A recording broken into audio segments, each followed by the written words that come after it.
Hello everyone, कैसे हैं आप सभी। तो रोज़ की तरह हो गया है सुबह का जो नहाना धोना, वो सब हो गया है। और आज है हमारे घर में, सभी के घर में जो तुलसी विवाह है वो है आज।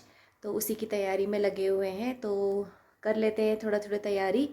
बाकी चीज़ें तो मम्मी जी ने की हुई हैं। तो आज तुलसी उद्यापन है, तो उसके लिए हमने पंडित जी को बुलाया हुआ है। तो उसी का आज मैं ब्लॉग बना रही हूँ, तो बने रहिएगा मेरे चैनल पर। तो ये मैं आ गई हूँ छत में, और यहाँ पे खिला है बोगनवेलिया, बिल्कुल रानी कलर का, बहुत ही सुंदर, जैसा आपको दिख रहा है यहाँ पे। तो ये पूजा करने के लिए मैं इनको तोड़ के ले जा रही हूँ पहले, क्योंकि बाकी फूल तो आजकल खिले नहीं हैं। तो ये बहुत अच्छा खिला हुआ है, इनको थोड़ा सा तोड़ के ले जाती हूँ। काफ़ी अच्छा लगता है ये फूल, क्योंकि ये बंच में खिलता है, बहुत सारे गुच्छे एक साथ खिल जाते हैं इसके। तो इसको लेके जाती हूँ, और पंडित जी इसी से पूजा करेंगे आज तुलसी उद्यापन को। तो ये मैं ले जा रही हूँ फूलों को मंदिर में रखने के लिए, और पूजा भी इसी से करेंगे आज। कितने सुंदर लग रहे हैं ना, बिल्कुल रानी कलर का जो खिला हुआ है ये फूल, बहुत ही सुंदर लग रहा है। तो इसको मैं लेके जा रही हूँ अंदर, और इसी से पूजा होगी आज। और ये चली मैं अंदर की ओर। ये सारा सामान तैयार हो चुका है, और ये हैं फूल। यहाँ पे ये बन चुका है चरणामृत, और अगरबत्ती, धूप वगैरह, फल, और ये खिले बतासे सारे रखे हुए हैं। दिया भी तैयार हो चुका है। तो इससे अभी इस पंडित जी का इंतज़ार हो रहा है। अब थोड़ी सी साफ़ सफाई कर लेते हैं, क्योंकि झाड़ू पोछा बहुत ज़रूरी होता है। थोड़ी सी साफ़ सफाई भी कर लेते हैं, क्योंकि आज एकादशी है, तो पोछा बहुत ज़रूरी है आज के लिए। तो थोड़ी साफ़ सफाई भी बहुत ज़रूरी है, तो वो कर लेते हैं। देखो पंडित जी कब आते हैं, उन्हीं का इंतज़ार हो रहा है। बाकी तो सब तैयार हो चुका है। पंडित जी तो वैसे भी बहुत लेट आते हैं आजकल, क्योंकि आज सभी जगह तुलसी उद्यापन है, तो वो लेट ही आएंगे। और ये फ्लावर स्टैंड कैसा लग रहा है ज़रूर बताना, क्योंकि ये मैंने मीशो से मंगाया था, तो काफ़ी अच्छा है ये। इसमें 5-6 गमले एक साथ रख सकते हैं, तो अच्छा लग रहा था, और काफ़ी अच्छा लग रहा था ये। अब पंडित जी आ चुके हैं, और ये पंडित जी ने पूजा की विधि शुरू कर ली है, और काफ़ी घरों में करके आए हैं आज ये तुलसी उद्यापन। तो बहुत देर में हमारे घर आए, तो अब ये पूजा शुरू कर रहे हैं पंडित जी। भूद्वासा काश्यपगोत्रश रक्तवर्ण भगवान सूर्य यागच्छ यातिष्ठा तेन पाद्यं दत्वा सूर्य भगवान की अर्घ्य दीदिया। ओम एषु सातो तेजोला तेजोते अनुकंप्यम दिवाकरः भगवान नमः सूर्य नारायणाभ्यां नमो नमः देवो याग भवनानि प्रसन्न सूर्य भगवान की चढ़ा दिया।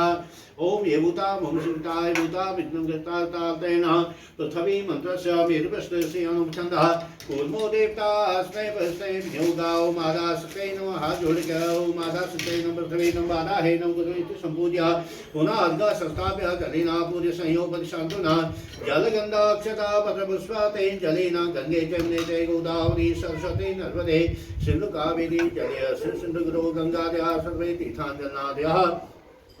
ओम विष्णु विष्णु विष्णु विष्णु नमः परमात्मे श्री प्राण पुरुषोत्तमायाः तक्षा जमुदिवे प्रतिगंडे आदि। तो दोस्तों आज तुलसी उद्यापन है, और तुलसी विवाह से जुड़ी हुई आपको एक कहानी सुनाने जा रही हूँ, जो तुलसी उद्यापन से संबंधित है। और आज ये जो दिन है, इसको बुड़दुतिया भी बोला जाता है, क्योंकि भैया दूज के दिन जो अपने भाइयों का, रिश्तेदारों का जो सर नहीं पूछ पाते सूतक नातक की वजह से, तो आज वो कार्य भी किया जाता है। और जो तुलसी विवाह है, तुलसी उद्यापन है, कार्तिक मास के शुक्ल पक्ष की एकादशी पर जो है भगवान विष्णु के शालिग्राम रूप और माता तुलसी का विवाह माना जाता है इस दिन। और बड़ी ही धूमधाम से मनाया जाता है, और विधि विधान से किया जाता है। जो तुलसी विवाह है वो एक कहानी की तरह है। जो तुलसी जो है वो पूर्व जन्म में एक लड़की थी, जिसका नाम था वृंदा। वृंदा जो थी वो राक्षस कुल में जन्मी एक बच्ची थी, जिसका बचपन से ही भगवान विष्णु की भक्ति पर एक अलग ही लगाव था और वो भगवान विष्णु की एक परम भक्त थी। जब वो बड़ी हुई तो उसका विवाह राक्षस कुल में ही दानवराज जलंधर से हुआ था। क्योंकि वो राक्षस कुल की थी तो उसका विवाह राक्षस कुल के दानवराज से ही होना था।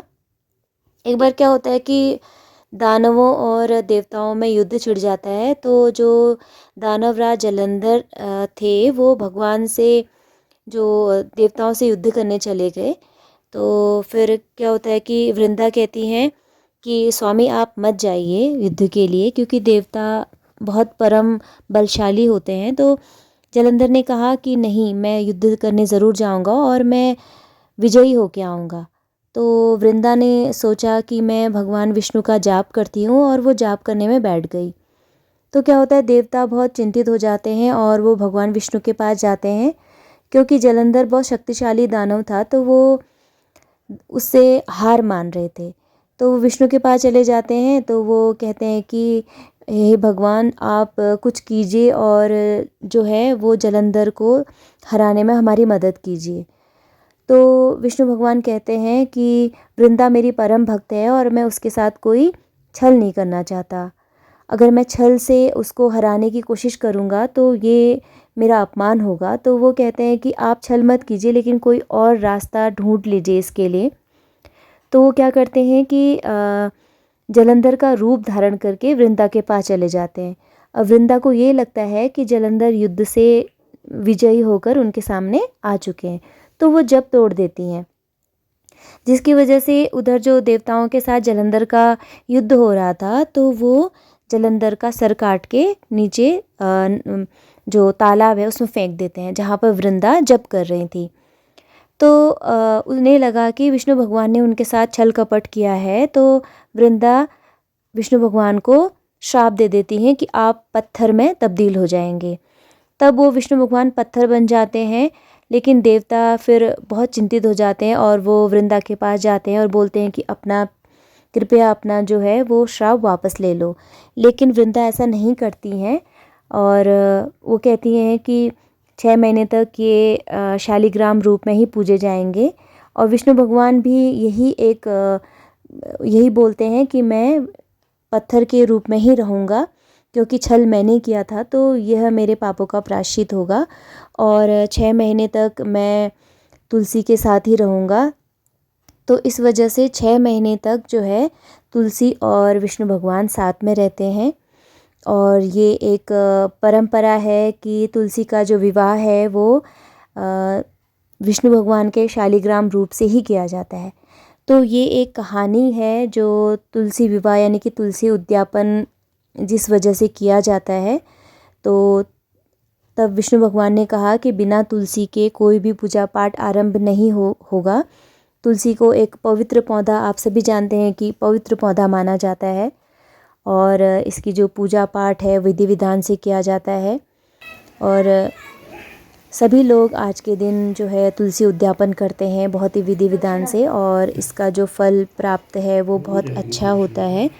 तो आप सभी को तुलसी पूजन की बहुत बहुत शुभकामनाएं। धन्यवाद।